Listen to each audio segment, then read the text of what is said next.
el Frente Amplio y vastos sectores de izquierda, aprovechando la nueva Constitución, están pensando en instaurar un régimen. Esto es absolutamente armónico con la revolución ocurrida en el país. Pero ¿qué significa un régimen? Significa un conjunto de normas que permita gobernar casi siempre a un sector, o que, si sale electo el adversario, le sea casi imposible gobernar, porque las normas no se lo van a permitir o porque el poder real no se lo va a permitir. Algunos dirán que esos sistemas son solo aparentemente democráticos. Ha sido una sorpresa saber que más de alguno en el Frente Amplio está mirando el justicialismo o el peronismo argentino. La política tiene ciclos, dicen muchos, ustedes lo habrán escuchado, la política es cíclica. Pero, ¿cuál es el ciclo del peronismo que se inauguró hace 70 años? El ciclo en el peronismo solo se produce al interior del peronismo, no fuera de él. Cuando es elegido el adversario, es solo un accidente. Y no podrá gobernar porque la gobernabilidad solo la dará el peronismo. Y podrá haber peronistas de distintos signos, porque Carlos Menem poco tiene que ver con Néstor Kirchner, aunque tanto Néstor como su esposa Cristina, cuando Menem gobernaba, lo elogiaron sin pudor. La máxima es, todo dentro del movimiento, nada fuera de él. Esto es lo que está mirando el Frente Amplio. Me voy a permitir un viaje hacia atrás. Vamos a revisar la historia. El fascismo italiano fue un gigantesco, un enorme movimiento políticamente muy superior al nazismo. Pese a ser invadidos por los nazis, a los adversarios el movimiento comunista los trata de fascistas o fascistas y no de nazistas. Este movimiento, que pretendió que el poder se canalizara no a través de los partidos políticos, sino a través de los gremios, es lo que se llama corporativismo, y con poderes amplios a sindicatos, tuvo una enorme, además, manifestación cultural, con movimientos filosóficos como el movimiento futurista, con referencias intelectuales, con expresiones arquitectónicas y en el diseño. O sea, fue un movimiento cultural muy amplio. Fue el de la unificación del idioma, el de la concientización de los alumnos en los colegios, en las actividades extralaborales, en una expresión territorial para generar el poder y no solamente ideológica, o sea, desde el territorio hacia arriba. ¿A qué viene todo esto, dirá usted? Bueno, ocurre que Juan Domingo Perón estuvo en la Italia fascista los años 1939, 1940, participó en actividades militares y fue además agregado militar en Roma. Tuvo relaciones, según él mismo contó, con Benito Mussolini. Iba a sus concentraciones, le gustaban sus discursos, le gustaba la capacidad para ilusionar, le gustaba el nacionalismo y sobre todo la búsqueda de la unanimidad. Le gustaba la idea de una democracia social, como se decía en esa época. O sea, ¿qué le gustaba? Todo dentro del régimen, nada fuera de él. Nada de disidentes que se transformaran en adversarios en el poder. ¿Le suena algo con el peronismo? Bueno, el peronismo, todos lo sabemos, lo logró. Juan Domingo Perón cambió para siempre Argentina. El Buenos Aires grandioso, el de la década de los 30, el de los rascacielos, se hizo en los años 30-40, digamos. Después todo cambió. Cuando Perón llegó al poder, Argentina era la quinta potencia económica del mundo. Las bodegas del Banco Central argentino eran insuficientes para guardar las reservas de los lingotes de oro. Las reservas estaban en oro y había tantas reservas que las bodegas estaban repletas. Y por lo tanto en el primer piso, las bodegas estaban en el subterráneo, en el primer piso a la vista de los ciudadanos, resguardados por policías, ahí estaban parte de las reservas de oro y las veían todos los ciudadanos. Argentina en ese tiempo era el faro que iluminaba América del Sur. Llegó Perón y cambió la mentalidad argentina hasta el día de hoy. Nacionalista, estatista, con gran poder de sindicatos, con un poder tan grande que nadie más en Argentina otorga gobernabilidad que solo ellos. No ser peronista en Argentina es un mal negocio. Pero ¿cómo comenzó todo? Le voy a dar algunos ejemplos. Comenzaron adoctrinando a los niños a través de las lecturas escolares, de los libros escolares en los que se aprende a leer. Los alumnos aprendían a leer en páginas que decían P-P-E, R, Perón, Eva, Evita. Evita mira a la nena, el nene mira a Evita, vi a Eva, ave, uva, viva, veo, vía, Eva, Evita. Perón. Sara y su esposo son peronistas, votaron a Perón con un dibujo. Esa dama es Evita, era tierna y dadivosa. Dios su ayuda a todo. Perón nos dio y nos dará más. Con estas frases aprendían a leer los niños argentinos cuando comenzaba la década del 50, cuando comenzaba el peronismo. Naturalmente que toda semejanza con un libro de Mussolini es casualidad. El régimen llegó a censurar los libros de historia. En junio de 1952, un escritor español publicó una biografía sobre Bolívar y su lectura fue prohibida en los colegios y los libros fueron incautados por su carácter tendencioso y agravante a la memoria del general San Martín.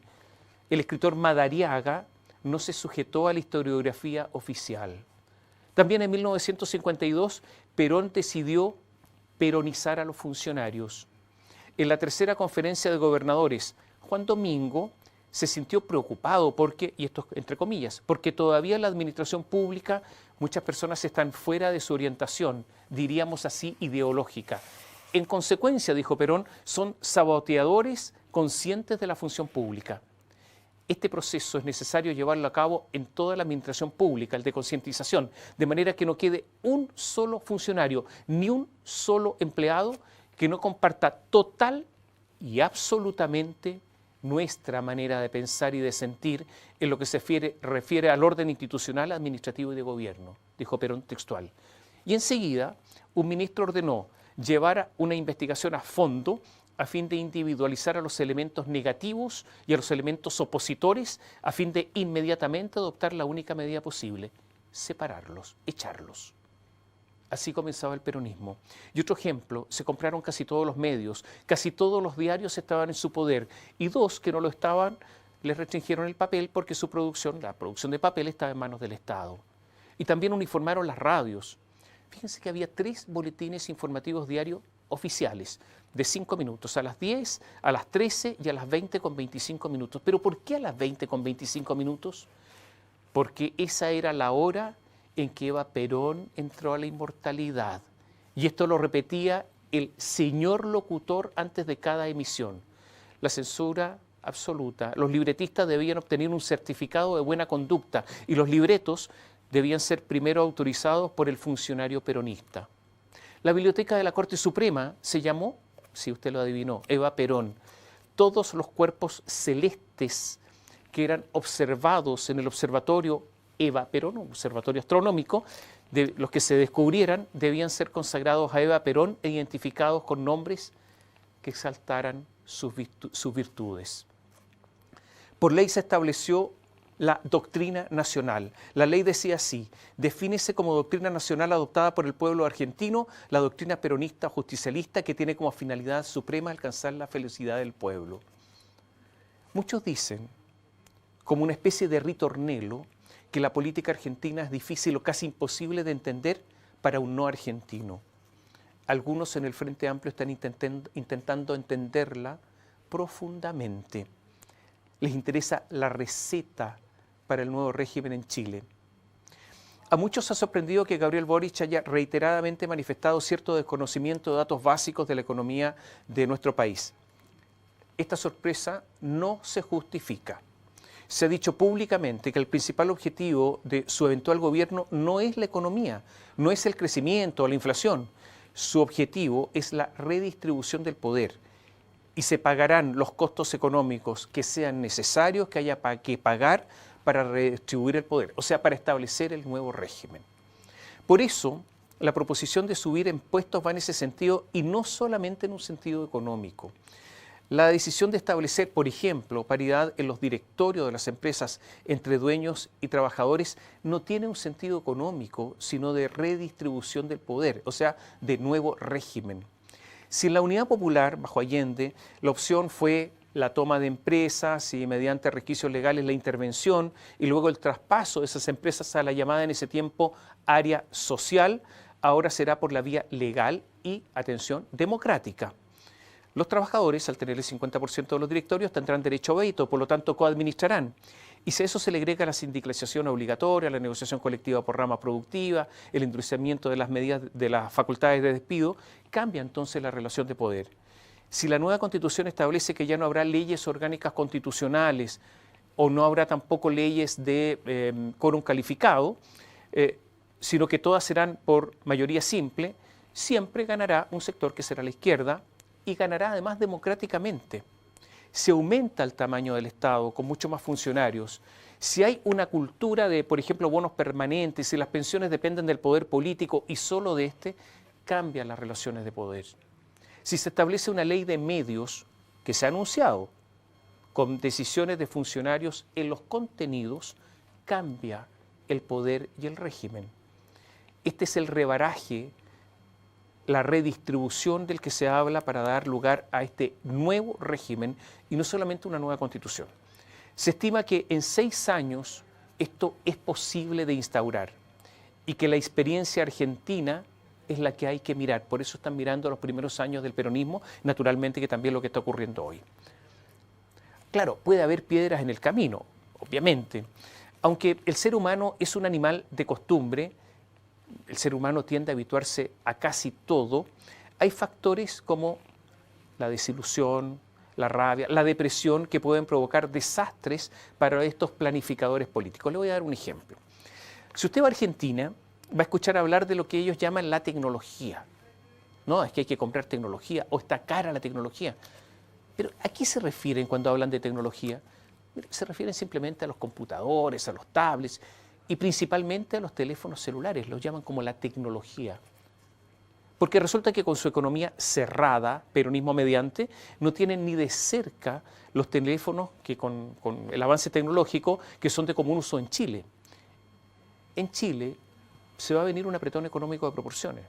El desfonde del mercado de capitales después del retiro de las AFP ya está dejando a una gran, pero gran cantidad de personas y familias fuera del mercado de los créditos hipotecarios. En pocos meses, para muchos, el sueño de la casa propia simplemente se fumó. La crisis es posible que sea aún más profunda si la prioridad no es la economía, sino la redistribución del poder, como decíamos. Pero, a diferencia de los argentinos, ¿qué va a ocurrir cuando ya no sea posible cambiar el celular? ¿Qué va a ocurrir cuando el celular que estamos usando entra en obsolescencia y va a haber que simplemente aguantarlo? Cuando haya que transportarse en el auto ya cacharro, porque ya no se puede cambiar por uno nuevo. Los chilenos no hemos olvidado muchos de las fallas mecánicas de los autos, porque todos tienen pocos años. O sea, va a haber que repasar el manual de las fallas mecánicas. Los dilemas de Chile son entonces, no si habrá un nuevo régimen, porque eso ya está resuelto. Convención constitucional mediante y plebiscito mediante. El dilema es cuál será el nuevo régimen. Esa es la pugna que viene. Como están las cosas, lo probable es que la izquierda del Frente Amplio, el Partido Comunista, el Partido Socialista y de lo que queda del PPD, matices más, matices menos, se vaya para allá. Con el desfonde del centro político no hay alternativa. Incluso, yo diría, lo que queda de la democracia cristiana, más de alguno adherirá a lo que viene, a eso que viene.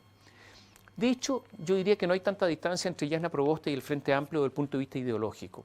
Y claro, si usted es bueno para la historia y es perspicaz, recordará que el origen de la democracia cristiana está en la falange. Le dicen a los demócratas cristianos falangistas.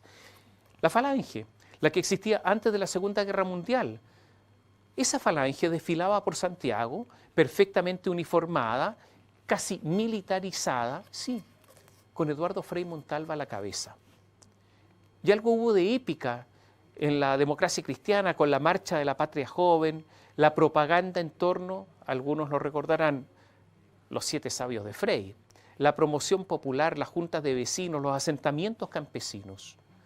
Eso para no recordar que la democracia cristiana llegó al poder diciendo que gobernaría por 30 años, anunciando un nuevo régimen también ellos, el del socialismo comunitario. Pero antes de la Segunda Guerra Mundial algunos demócratas y cristianos hablaban, sí, del corporativismo, el del fascismo.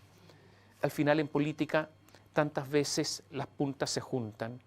Y los intentos, digo, se hacen una y otra vez hasta que resultan. ¿Quién diría que el modelo podría ser el argentino? Están entretenidas las próximas elecciones, yo diría como ninguna otra, porque lo que está en juego no es un presidente, sino que un régimen.